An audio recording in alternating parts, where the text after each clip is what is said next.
ഈയിടെ PhDക്ക് ഗവേഷണം ചെയ്യുന്ന ഒരു സ്വാമി എന്നെ കാണാൻ വന്നു. സ്വാമിയുടെ ഗവേഷണ വിഷയം രസമുള്ളതാണ്. സ്വാമിയുടെ ഗവേഷണ വിഷയം ശാന്തി ആണ്, പീസ്.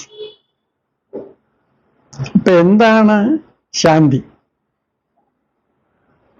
അപ്പൊ നമ്മൾ എവിടെയെങ്കിലും ഇങ്ങനെ വെറുതെ ഇരുന്ന് മനസ്സ് ശാന്തമാക്കിയാൽ കിട്ടുന്നതാണ് ശാന്തി എന്ന് നിങ്ങൾ പറയുമായിരിക്കും. അത് ഒന്നും ചെയ്യാതെ ഇങ്ങനെ വെറുതെ വിശ്രമിക്കുക, ഒന്നിനെ പറ്റിയും ചിന്തിക്കാതിരിക്കുക. പക്ഷെ ഇത് വളരെ ഉപരിപ്ലവമായ ഒരു ശാന്തി മാത്രമേ ആവുന്നുള്ളൂ. ഈ നമ്മുടെ ഉള്ളിൽ അടിസ്ഥാനപരമായ ഒരു ഭയം ഒളിച്ചിരിപ്പുണ്ട്. ഈ അരക്ഷിത ബോധം തന്നെയാണ് നമ്മളുടെ മനസ്സിനെ ഇങ്ങനെ നിരന്തരം പ്രവർത്തിപ്പിക്കുന്നത്. ഈ മറ്റുള്ളവരെ കൊണ്ട് നല്ലത് പറയിക്കണം, സമൂഹത്തിൽ അംഗീകാരം വേണം, ഇതിൻ്റെയൊക്കെ പിന്നിൽ പ്രവർത്തിക്കുന്നത് നമ്മുടെ അരക്ഷിത ബോധം തന്നെയാണ്. കാരണം നമുക്ക് വളരെ അധികം തലമുറകളായിട്ട് മറ്റുള്ളവരുടെ സഹായത്തോടുകൂടെ മാത്രമേ നിലനിൽക്കാൻ കഴിഞ്ഞിട്ടുള്ളൂ. അതുകൊണ്ടാണ് നമ്മൾ മറ്റുള്ളവരുടെ അംഗീകാരത്തിന് വേണ്ടി നടക്കുന്നത്. നമുക്ക് സൽപ്പേര് വേണം, കീർത്തി വേണം, പിന്നെ നമുക്ക് പണം സമ്പാദിക്കണം, വസ്തുവകകൾ വേണം. ഇതെല്ലാം നമ്മുടെ സുരക്ഷിതത്വത്തിന് വേണ്ടിയാണ്. അപ്പൊ അടിസ്ഥാനപരമായ ശാന്തി എന്ന് പറയുന്നത് നമ്മുടെ ഉള്ളിൽ ഒളിച്ചിരിക്കുന്ന ഈ ഭയം നിശേഷം ഇല്ലാതാകുന്നത് തന്നെയാണ്.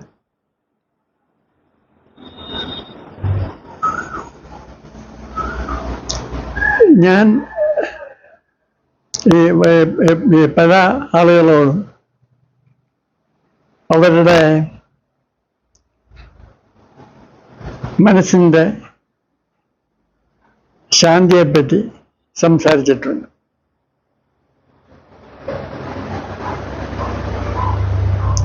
ഇതിൽ നിന്ന് എനിക്ക് മനസ്സിലാക്കാൻ കഴിഞ്ഞ ഒരു കാര്യം, അപൂർവം ചില ആളുകൾക്ക് ഈ അടിസ്ഥാനപരമായ ഭയത്തിൽ നിന്ന് മോചനം കിട്ടുന്നുണ്ട് എന്നുള്ളതാണ്. ചിലർക്ക് വിശ്വാസങ്ങൾ, അത് ചിലപ്പോൾ മതവുമായിട്ട് ബന്ധപ്പെട്ടതായിരിക്കാം, ഈ ഒരു അടിസ്ഥാനപരമായ ശാന്തി കിട്ടാനായിട്ട് ചിലരെ സഹായിക്കുന്നുണ്ട്. ഈ വിശ്വാസം എന്ന് പറയുമ്പോൾ ഒരു ചെറിയ പ്രശ്നമുണ്ട്. ഇംഗ്ലീഷിൽ 3 വാക്കുകളുണ്ട്: ബിലീഫ്, ഫെയ്ത്ത്, ട്രസ്റ്റ്. ബിലീഫ് എന്ന് പറഞ്ഞാൽ വെറും കൺസെപ്റ്റുവലാണ്, ബുദ്ധിപരമാണ്. ഈ ദൈവം എന്ന് ഒരു പ്രത്യേക വ്യക്തിയുണ്ടോ, അല്ലെങ്കിൽ ദൈവം എന്ന് ഒന്നുണ്ടോ എന്നുള്ള ബുദ്ധിപരമായ ഒരു വിശ്വാസത്തെയാണ് ബിലീഫ് എന്ന് പറയുന്നത്. ഫെയ്ത്ത് എന്ന് പറയുമ്പോൾ വൈകാരികമായ ഘടകങ്ങൾ കൂടെ വരും. അവിടെയാണ് ഈ ഭയം എന്നുള്ള ഒരു സങ്കല്പത്തിന് പ്രസക്തി വരുന്നത്. ഈ ചില ആളുകൾക്ക് ഈ ദൈവവിശ്വാസം ഈ അവരുടെ ഭയത്തിനെ കുറയ്ക്കാൻ അല്ലെങ്കിൽ ഇല്ലായ്മ ചെയ്യാൻ സഹായിക്കുന്നു. എനിക്ക് അങ്ങനെ ഒരു ഫ്രണ്ട് ഉണ്ടായിരുന്നു. അദ്ദേഹം ഒരു മുരുക ഭക്തനാണ്. അദ്ദേഹം 2ഓ 3ഓ പ്രാവശ്യം മുരുകനെ വിളിച്ചു കഴിഞ്ഞാൽ പുള്ളി ഏതാണ്ട് ഒരു ട്രാൻസ് അവസ്ഥയിലേക്ക് പോകുന്നത് പോലെ എനിക്ക് തോന്നിയിട്ടുണ്ട്. ഇതെങ്ങനെ അദ്ദേഹത്തിന് സാധിക്കുന്നു എന്ന് എനിക്കറിഞ്ഞുകൂടാ. ഇനി ട്രസ്റ്റ് എന്നൊന്നുണ്ട്. ചില ആളുകൾക്ക് ഒരു അൺകണ്ടീഷണൽ ട്രസ്റ്റ് ഉണ്ട്. ഈ മലയാളത്തിൽ ഈ 3 വാക്കിനും വിശ്വാസം എന്നാണ് പറയുന്നത്. ഈ ട്രസ്റ്റ് എന്ന് പറയുന്നത് ഓരോരുത്തർ വരെ ഈ ബിലീഫിൽ നിന്നും ഫെയ്ത്തിൽ നിന്നും വിഭിന്നമാണ്, സ്വതന്ത്രവുമാണ്. ചിലർക്ക് ഒരു അൺകണ്ടീഷണൽ ആയിട്ടുള്ള ട്രസ്റ്റ് ഉണ്ട്. ഈ ട്രസ്റ്റ് ഏതെങ്കിലും ഒരു പ്രത്യേക സംഗതിയിലാകണമെന്നില്ല. ഈശ്വര വിശ്വാസത്തിൽ അടിസ്ഥിതമാകണമെന്ന് നിർബന്ധമില്ല. ചിലർ ട്രസ്റ്റ് ചെയ്യുന്നത് ഈ പ്രപഞ്ചത്തെയാണ്, അല്ലെങ്കിൽ പ്രകൃതിയെയാണ്. അപ്പോൾ ഒരതിർത്തി വരെ ഇവരുടെ ദൈവം ഈ പ്രപഞ്ചമാണ്, അല്ലെങ്കിൽ ഈ പ്രകൃതിയാണ് എന്ന് വേണമെങ്കിൽ പറയാം. അതായത് അവരുടെ ഉള്ളിൽ ഭയമില്ല, എന്ത് സംഭവിച്ചാലും കുഴപ്പമില്ല എന്നൊരു ആത്മധൈര്യം ഇവർക്ക് സ്വതയുണ്ട്. ചിലർക്ക് ഇത് ജന്മന കിട്ടിയതായിരിക്കാം, ചിലർക്ക് ഇത് അവരുടെ സാഹചര്യങ്ങൾ വഴി കിട്ടിയതായിരിക്കും. അതായത് അവർക്ക് ഭയമെന്നൊരു സംഗതിയില്ല. ഈ നിർഭയ അവസ്ഥ എന്ന് പറയുന്നത് റിലേറ്റീവാണ്. അത് ഈ ഭയം അടിച്ചമർത്തുന്ന ഒരു പരിപാടിയാണ്. അഭയ എന്ന് പറയുന്നതാണ് ഭയം എന്നൊരു സംഗതിയെ ഇല്ലാതിരിക്കുക. അതായത് എന്ത് സംഭവിച്ചാലും കുഴപ്പമില്ല എന്നാണ് ഈ കൂട്ടർക്ക് തോന്നുന്നത്. അവർക്ക് മറ്റുള്ളവരുടെ അംഗീകാരം വേണമെന്ന് നിർബന്ധമില്ല. ഈ മറ്റുള്ളവർ അവരെ പറ്റി എന്ത് പറഞ്ഞാലും അവർക്ക് കൂസലില്ല. അവർക്ക് മരണഭയമില്ല. ഏത് അപകട സാഹചര്യങ്ങളിലും ഇവർക്ക് ധൈര്യമായിട്ട് പോകാൻ കഴിയുന്നു. അവരുടെ ഈ സെൽഫ് പ്രോസസ്സസ്, അതായത് അവരുടെ അഹം സങ്കല്പവുമായിട്ട് ബന്ധപ്പെട്ട അരക്ഷിത ബോധം ഏതോ കാരണം കൊണ്ട് അല്ലെങ്കിൽ ഏതോ രീതിയിലൂടെ പൂർണ്ണമായിട്ട് ഇല്ലായ്മ ചെയ്യപ്പെട്ടിരിക്കുകയാണ്.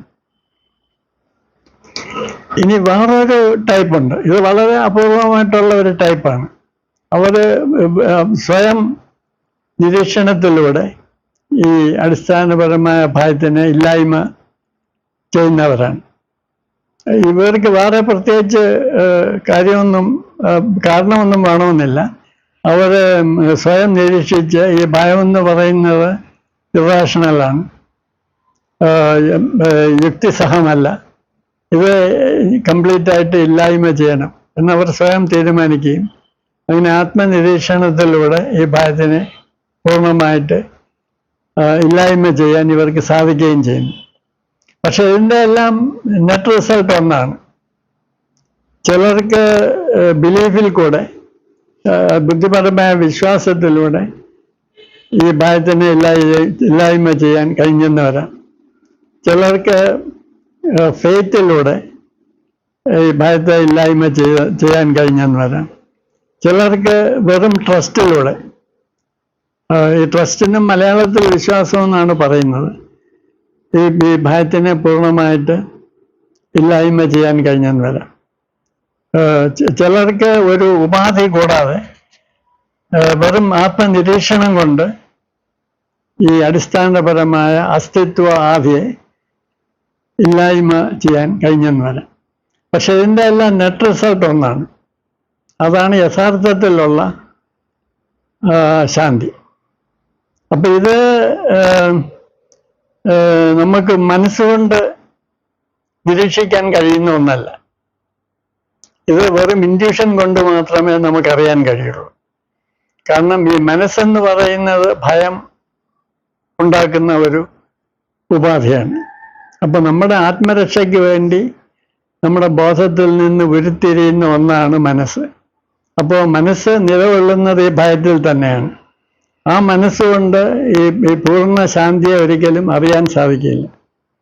അപ്പൊ ഇല്ലാതാകുന്ന അവസ്ഥ തന്നെയാണ് യഥാർത്ഥത്തിലുള്ള ശാന്തി. അത് ബൈബിളിൽ ഒരു പ്രയോഗമുണ്ട്, പീസ് ദാറ്റ് ട്രാൻസെൻഡ്സ് അണ്ടർസ്റ്റാൻഡിങ്. അതായത് മനസ്സുകൊണ്ട് സങ്കല്പിക്കാനോ അറിയാനോ കഴിയുന്ന ഒന്നല്ല ഈ അതീന്ദ്രിയ ശാന്തി. അത് മനസ്സ് തന്നെ ഇല്ലാതാകുന്ന അവസ്ഥയാണ്. അവിടെ വേറൊരു അളവ് പോലെ ആവശ്യമില്ല. മനസ്സുകൊണ്ട് അതിനെ അളക്കാൻ സാധ്യമല്ല, മനസ്സുകൊണ്ട് അത് അറിയേണ്ട ആവശ്യമില്ല. അത് യഥാർത്ഥത്തിൽ ഒരു ഒരു വ്യക്തിയുടെ ഒരു മനസ്സിൻ്റെ ഒരു പ്രത്യേക അവസ്ഥയുമല്ല. കാരണം അത് മനസ്സ് ഇല്ലാതാകുന്ന ഒരു സന്ദർഭമാണ്. അപ്പോൾ ഈ ഒരു ഭയരഹിതമായ അവസ്ഥയിൽ സമയവുമില്ല, ചിന്തയുമില്ല. അവിടെ അതിന് ഒരു സ്ഥിരീകരണത്തിൻ്റെ ആവശ്യവുമില്ല. അപ്പോൾ യഥാർത്ഥ ശാന്തി, അതായത് പൂർണ്ണമായ ശാന്തി എന്ന് പറയുന്നത് മുക്തി തന്നെയാണ്. അത് മറ്റൊന്നിൻ്റെയും പ്രോഡക്റ്റല്ല, അത് പൂർണ്ണത തന്നെയാണ്. അത് പല രീതിയിൽ കൂടെ എത്തിയെന്ന് വരാം, കിട്ടിയെന്ന് വരാം. ഇതിന് ചിലർക്ക് മതവിശ്വാസം സഹായമാകും, ചിലർക്ക് ഈ പ്രകൃതി അല്ലെങ്കിൽ പ്രപഞ്ചത്തിൽ ഉള്ള വിശ്വാസം മതി. ചിലർക്ക് പൂർണ്ണമായ ട്രസ്റ്റ് കൊണ്ട് അത് സാധിച്ചെന്ന് വരും. ചിലർക്ക് ആത്മനിരീക്ഷണം കൊണ്ട് അത് സാധിച്ചെന്ന് വരും. അപ്പോൾ സാധാരണഗതിയിൽ നമ്മൾ പറയുന്ന ശാന്തി എന്ന് പറയുന്നതും ഈ മനസ്സിന് അതീതമായിട്ടുള്ള ആത്മീയ ശാന്തിയും രണ്ടാണെന്നുള്ള ഒരു തിരിച്ചറിവ് ഈ ഒരു കാര്യം ചർച്ച ചെയ്യുമ്പോൾ നമുക്ക് ആവശ്യമായിട്ട് വരുന്നു.